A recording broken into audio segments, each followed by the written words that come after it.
The Caribbean is ensuring that it is not caught off guard with any health eventualities such as Ebola. As though the buzz around the disease has dissipated somewhat, West Africa is still battling cases of the fatal virus.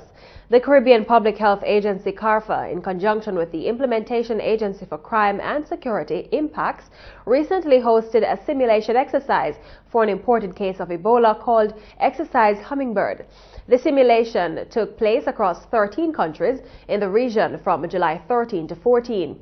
Director of CARPHA, Dr. James Hospitalis, says the exercise proved the region's state of readiness against any imported disease.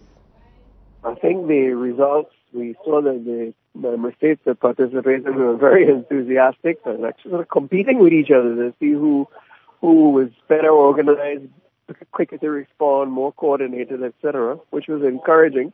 And some gaps were identified, but I would say the region, for example, is much better prepared than, say, a year ago when the threat of Ebola really flared up. So the result is that we have enhanced our readiness for problems like Ebola or other threats to our region, the regional tourism industry, etc. Dr. Hospitalis says while there are some countries that need to improve on their state of readiness versus others, the exercise exposed areas in which there needs to be more integration.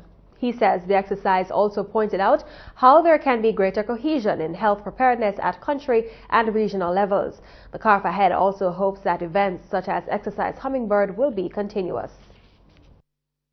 At least once a year, something like this was mandatory so that we're not scrambling when some threat arrives to what to do, but we have a tried and tested routine. So that is our intent. At least once a year we will conduct this. If funds and other resources allowing, we will try and do it twice or 3 times a year.